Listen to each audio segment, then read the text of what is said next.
नमस्कार प्यारे साथियों, मैं सुशील जादौन आप सभी साथियों का स्वागत करता हूं, अभिनंदन करता हूं। कैसे हैं आप सब लोग? बहुत अच्छे होंगे, जबरदस्त होंगे और अभी तो दिल की धड़कनें थोड़ी सी बढ़ रही होंगी। साथियों, आप सभी को पता है कि जो आज की वीडियो रहने वाली है वो यानी कि साथियों बात करें तो आपके 23, 24 और 25 को जो यूपी पुलिस का री एग्जाम हो गया है उसकी कट ऑफ पर बात करने के लिए मैं आया हूं कि आखिरकार आपका सेफ स्कोर इन 3 दिन की 6 शिफ्टों में क्या रह सकता है, उस पर साथियों बात करेंगे और बहुत बेहतरीन तरीके से बात करेंगे। दोस्तों, वैसे तो आप सभी लोग जानते हैं कि जो आपका पेपर था ये ऑफलाइन था, तो जब पेपर ऑफलाइन होता है तो हमारे पास पूरा पेपर हो रहा होता है। अभी आप देखेंगे मेरे पास सारे के सारे मैंने पेपर निकलवा के रखे हैं और ये एनालिसिस किया है कि आखिरकार पेपर का लेवल कैसा चल रहा था। तो दोस्तों, ऑनलाइन में कहीं ना कहीं सेफ स्कोर का पता लगाना थोड़ा सा कठिन होता है, लेकिन जब पेपर एक टीचर के सामने होता है तो अनुमान लगा लेता है भाई इसमें कौन कौन से क्वेश्चन टफ हैं, कौन कौन से क्वेश्चन साथियों आसान है। अगर मैं ओवरऑल बात करूं, आप बस 2 मिनट मेरी बात सुन लीजिएगा। अगर मैं ओवरऑल बात करूं कि अगर कोई व्यक्ति ये कहता है कि जो 17-18 को पेपर हुआ था उससे ये पेपर आसान है, तो वो गलत कहता है, क्योंकि इस पेपर के अंदर अच्छा खासा लेवल देखने के लिए मिला है। और क्या बदलाव देखने के लिए मिले हैं? जहां पर मैथ आपका 17, 18, 20 तक जाता था, थोड़ा सा मैथ का भी साथियों नंबर ऑफ क्वेश्चन बढ़ते हुए दिखाई दिए हैं। और क्या बदलाव हुआ है? मानसिक अभिरुचि जहां अच्छी खासी पूछी जाती थी, जहां पर बच्चा अगर टाइम लेके उनको क्वेश्चनों को करे तो कर जाता था, वो इस बार नहीं पूछी जा रही थी। और साथियों जीके की बात करते, जीके का जो लेवल था वो अच्छा खासा गया है। ऐसा नहीं है, क्योंकि साथियों उसने क्या किया है कि आप एक बात देखिएगा कि जब पेपर हो गए, जब 2 पेपर हो भी गए, उसके बाद भी टीचर पढ़ा रहे थे तो उसके बाद भी क्वेश्चन नहीं फंसा रही थी। क्यों? क्योंकि सब तो जहां से क्वेश्चन वो उठा रहा था ना, वो सब तो जैसे कुछ ने कंप्यूटर से कहीं से भी हैकिंग वगैरह से क्वेश्चन उठाए तो वहां से लगातार उठाता चला गया। तो एक अपने आप में सिलेबस वास्ट है, कहां से वो चीजें उठाएगा। अगर दिवस भी पूछ रहा था तो ऐसे दिवस नहीं पूछ रहा था कि सेना दिवस पूछ ले, स्पोर्ट्स डे पूछ ले, नहीं, वो दिवस भी पूछ रहा था तो अच्छे खासे लेवल के पूछ के चल रहा था। यानी ओवरऑल मैं ये कह सकता हूं कि पेपर का लेवल जो 17-18 फरवरी को पेपर हुए थे 4, उनसे काफी अच्छा खासा ये पेपर देखने के लिए मिला था, जिसमें साथियों जीके का लेवल बढ़ाया गया था। मैथ में कुछ क्वेश्चन ऐसे थे जो साथियों आसानी से हो नहीं रहे थे। मैथ में साथियों चीजें उस तरह की जा रही थी। रीजनिंग साथियों को थोड़ी सी कम नंबर देखने के लिए मिले, क्वेश्चन नंबर ऑफ क्वेश्चन कम देखने के लिए मिले।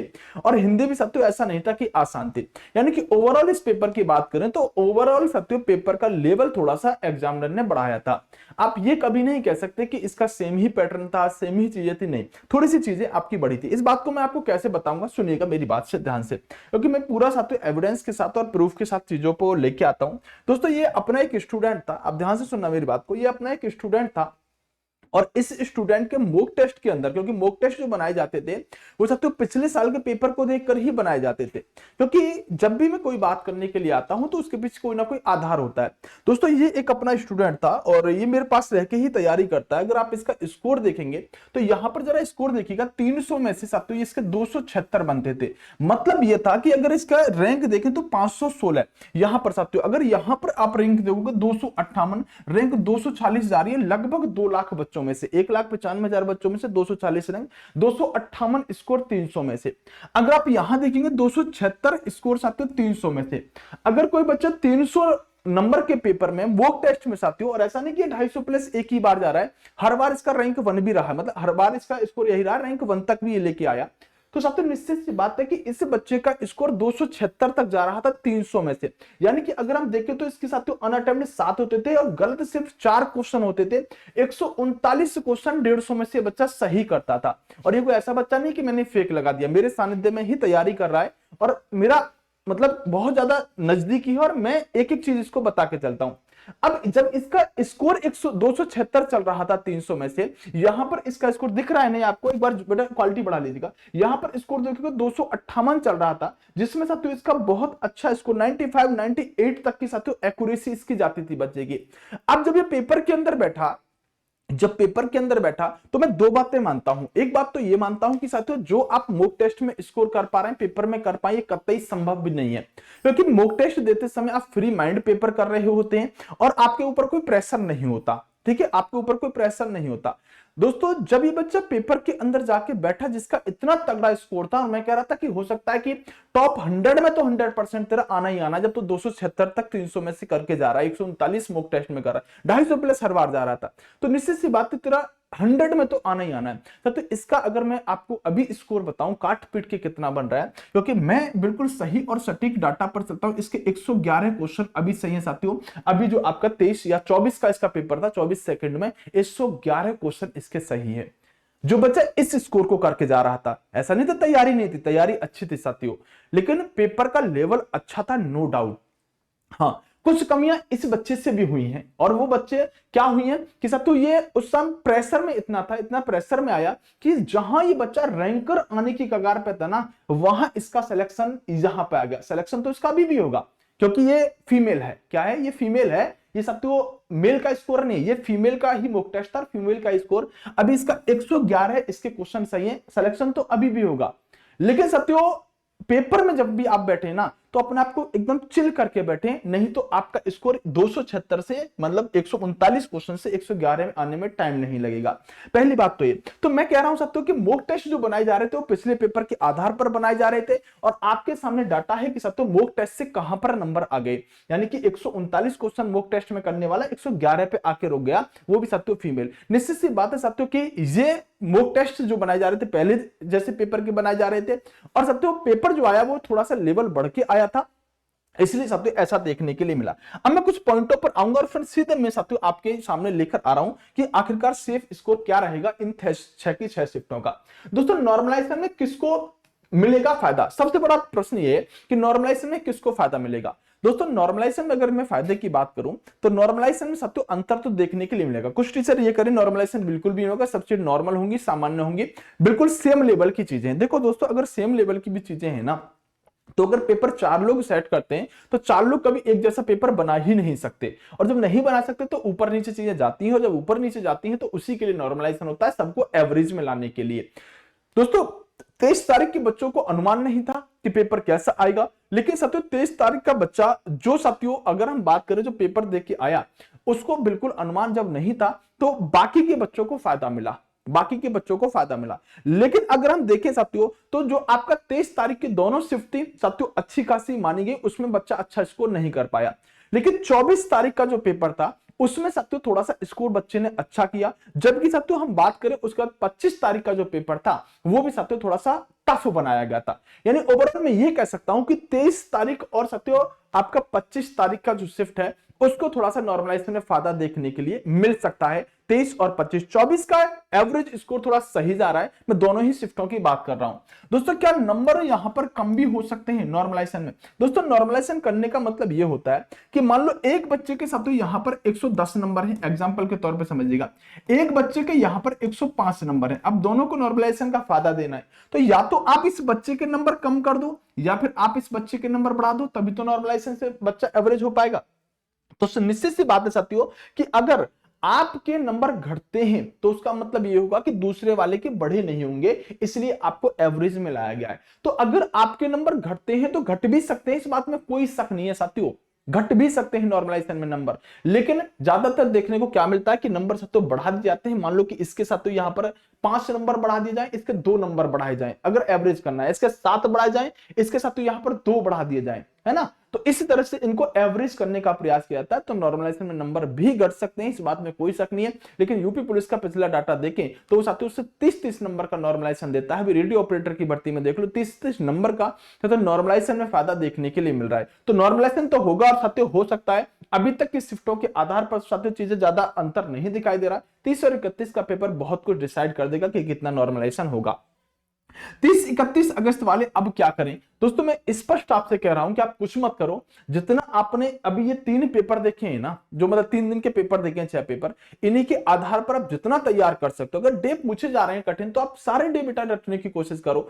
अगर साथियों संस्थाओं के बारे में जितनी भी साथियों ऑर्गेनाइजेशन है उनके बारे में पूछा जा रहा है तो डीपली जाने की कोशिश करो। ये फिक्स है कि ऑर्गेनाइजेशन से क्वेश्चन बनेगा ही, डे से क्वेश्चन बनेगा ही, बुक से क्वेश्चन बनेगा ही, और अच्छे लेवल का बनेगा, निश्चित सी बात है। तो आपको कुछ नहीं करना, जो ये पेपर 6 हुए हैं इन्हीं के आधार पर आप अपने आप को और मजबूत करने की कोशिश कर लो, सबसे बेस्ट आपके लिए रहेगा। अच्छा, एक डाउट बहुत ज्यादा आ रहा है बच्चों के दिमाग में, क्या मानसिक अभिरुचि देखने के लिए मिल सकती है 30 और 31 को? दोस्तों मेरा मानना है कि जब कोई कंपनी पेपर सेट करती है तो वो कंपनी सब तो एक पैटर्न पर चलती है। ऐसा नहीं है कि सब तो एक में तो मानसिक अभिरुचि बिल्कुल नहीं पूछी और दूसरी में 5 क्वेश्चन 10 क्वेश्चन डाल दिए, ऐसा ना के बराबर संभावना होगी। तो मानसिक अभिरुचि 30-31 को देखने के लिए मिले ऐसा मुझे नहीं लगता। बाकी आपने तैयार तो बहुत जोरदार तरीके से करी होगी, मैं जानता हूं, क्योंकि बहुत आती थी इससे पहले। तो रिवीजन अगर करना चाहो तो करके जाना, वैसे देखने के लिए मिले ऐसी संभावना ना के बराबर है।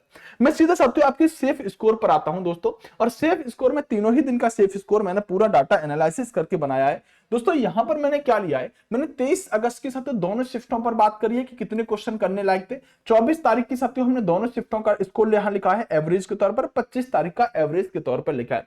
दोस्तों 23 तारीख को अगर हम जीके की बात करें तो 20 से 22 क्वेश्चन तक अगर कोई करके जा रहा है, दोस्तों ये जो स्कोर मैं आपको बताने जा रहा हूं ये नॉर्मलाइजेशन के बाद बताने जा रहा हूं। अगर नॉर्मलाइजेशन होने के बाद आपका इतना जा रहा है तो आप अपने आप को सेफ समझ के चलिएगा।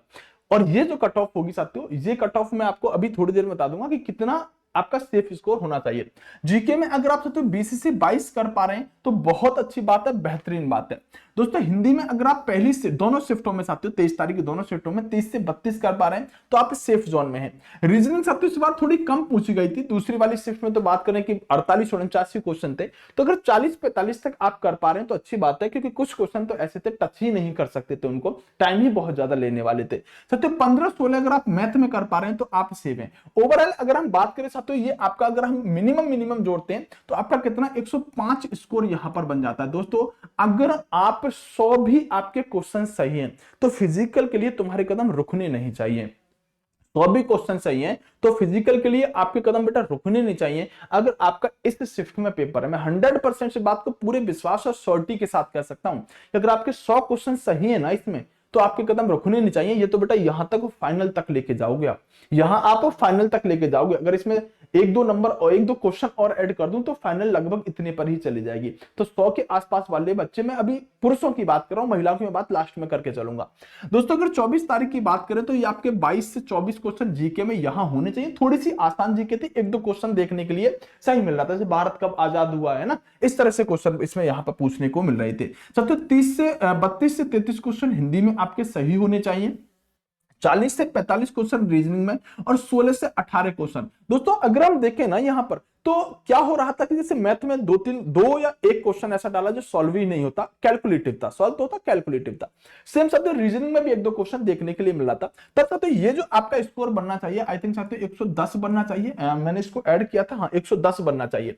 ठीक है, ये 110 में साथियों आप ये मान लो कि अगर आपका इस शिफ्ट में पेपर था 24 वाली में, और अगर आपके साथियों 105 क्वेश्चन सही हो रहे हैं दोनों शिफ्टों में से किसी में भी, तो आप दौड़ना शुरू कर दो, आपका नंबर आने वाला है फिजिकल के लिए, स्पष्ट बात है। 110 का मतलब 5 कम कर लो 105, 105 मतलब 5 कम कर लो 100 में साथियों मैं जनरल की बता के चल रहा हूं, लड़कों की। अगर इससे नीचे आप ओबीसी में है, एससी में है, एसटी में है, महिला है, तो ये तो साथियों मैं बिल्कुल प्योर क्वालिटी बता के चल रहा हूं जनरल वालों की, साथियों लड़कों की। ठीक है, इससे कम है तो आप इसमें अपना 2-3-4 क्वेश्चन और कम करके चलिएगा। 25 वालों की बात करें तो 20 से साथियों 21, यानी कि 21 से 22 साथियों आपके जीके में होने चाहिए थे। 30 से 32 साथियों आपके यहां पर हिंदी के अंदर सही होने चाहिए थे, और रीजनिंग के अंदर आप 40 से 42 यहां कर सकते थे साथियों आपका 25 तारीख की शिफ्ट में, और मैथ में 15 से 16 कर सकते थे। तो ये आपका लगभग साथियों 106 क्वेश्चन यहां पर होने चाहिए थे। 101 या 100 के आसपास अगर आपके 25 तारीख में क्वेश्चन सही है और आप पुरुष हैं जनरल के, तो आप तैयारी कर लीजिएगा। बाकी साथियों नीचे वाले तो 100% तैयारी करके चलेंगे। अब साथियों महिलाओं की मैं बात कर लेता हूं। महिला यानी कि साथियों फीमेलों की अगर मैं बात करूं तो महिलाओं में अगर किसी के भी साथियों, महिलाओं में किसी के भी अगर जनरल की बात कर रहा हूं मैं, 90 क्वेश्चन प्लस सही हो रहे हैं। अगर किसी भी कैटेगरी में है महिला, जनरल की बात करके चल रहा हूं मैं, बाकी तो आ ही जाएगा, जब जनरल का आ जाएगा तो बाकी का आ ही जाएगा। अगर 90 प्लस क्वेश्चन आपके सही हैं तो आपके कदम नहीं रुकने चाहिए, फिजिकल की तैयारी करते रहना। महिलाओं की बात करके चल रहा हूं। बाकी सब तो ये आपके सामने अभी तक की शिफ्टों के आधार पर बहुत एनालिसिस करने के बाद सेफ स्कोर है। आप इस वीडियो को एक बार शेयर जरूर कर दीजिएगा, क्योंकि ये वीडियो सब तक पहुंच जाए, आपका भी इसमें थोड़ा सा फायदा हो जाए और आपका सहयोग मिल जाए, क्योंकि मैंने काफी लंबे टाइम के बाद वीडियो डाला है। और पूरा एनालिसिस करके लगभग 1 से 1.5 घंटे में साथियों इस वीडियो को तैयार करके तब मैं आपके सामने लेके आया हूं। तो एक बार वीडियो को लाइक कर दीजिएगा, चैनल को सब्सक्राइब कर लीजिएगा, और एक बार हो सके तो बेटा, मैं कभी शेयर वगैरह के लिए नहीं कहता, काफी दिन में डाल रहा हूं, तो एक बार ग्रुप वगैरह में जहां भी आपके पास हो एक बार छोटा सा प्रयास कर दीजिएगा अपने भाई के लिए, तो आप इसको एक बार शेयर जरूर कर दीजिएगा। सेफ स्कोर दोस्तों मैं कहूं कि मेरे हर उस बच्चे का नंबर आ जाए जो इस वीडियो को देख रहा है। अगर आप इस सेफ स्कोर से बाहर जा रहे हैं तो मैं कहूं कि मेरी कट ऑफ गलत चली जाए, आपका नंबर आ जाए। लेकिन साथियों ये मैंने बहुत एनालिसिस के बाद आपके सामने स्कोर दिया है। नॉर्मलाइजेशन के बाद साथियों आपका स्कोर और थोड़ा सा बढ़ेगा, मैं नॉर्मलाइजेशन का बता दिया है साथियों। इससे अगर आप 1-2 नंबर ऊपर करोगे तो साथियों 1-2 क्वेश्चन और जोड़ दोगे तो इतना तो फाइनल हो जाएगा। और ये नॉर्मलाइजेशन के बाद में स्कोर बता के चल रहा हूं साथियों, बहुत ज्यादा कट ऑफ जाने वाली नहीं है। पेपर का लेवल जो आसान बता रहा है ना, उसने शायद पेपर नहीं देखा, पेपर का लेवल अपने आप में ठीक था। जीके मतलब ऐसी जीके पूछी जा रही थी कि साथियों 4 से 5, 6, 7 क्वेश्चन तो ऐसे होते थे, हाँ ये लग रहा है इतिहास का, पॉलिटी का, ठीक है लग रहा है। बाकी क्वेश्चन साथियों अच्छे लेवल के होते थे, जो किसी के पढ़ाई से नहीं फंसते थे, ऐसे क्वेश्चन। देखो हिस्ट्री का क्वेश्चन अब बुक पूछी जाएगी भाई, तुगलकनामा, तो निश्चित सी बात है बच्चा लगा के ही आएगा, वो किसी के कंटेंट से भी फंसेगा। तो अब पहले क्या था साथियों, बहुत सामान्य चीजें पूछी जा रही थी, आपको थोड़ा सा सिलेबस से चीजें ऊपर लेके गया है, ये बात आप समझ के चलेगा। बाकी आप सबको मेरी तरफ से बेस्ट ऑफ लक है कि आपकी तैयारी कैसी रही है, और मैंने साथियों बिल्कुल एविडेंस के साथ चीजें आपको दिखाई हैं और बहुत बेहतरीन तरीके से चीजें बताई हैं। बाकी आपका स्कोर कितना बन रहा है ये मुझे कमेंट बॉक्स में हर बच्चे का चाहिए, जितने बच्चों, हर बच्चा एक बार कमेंट करके ये जरूर बताएगा नंबर ऑफ क्वेश्चन, दिन कौन सा था साथियों, कौन से दिन आपका पेपर था, और मतलब आप काट पीट के बताइएगा कि आपके कितने सही थे, आपका कौन से दिन पेपर था, कितने क्वेश्चन सही थे, कौन से दिन पेपर था, और साथियों आपकी कैटेगरी क्या है। बस इतनी बात मुझे बता दीजिएगा। मैं अगली जब वीडियो लेकर आऊंगा, जब 2 शिफ्टों का भी एग्जाम हो जाएगा, तो वहां से हमें बहुत सारा कुछ अनुमान मिल जाएगा। बाकी मेरी तरफ से बेस्ट ऑफ लक है 30-31 वालों को, और इनको साथियों रिजल्ट के लिए बेस्ट ऑफ लक है। आप अच्छा करें, बेहतरीन करें, जबरदस्त करें। मिलूंगा साथियों अगली वीडियो में। बेस्ट ऑफ लक, नमस्कार, जय हिंद दोस्तों, बाय बाय, टेक केयर।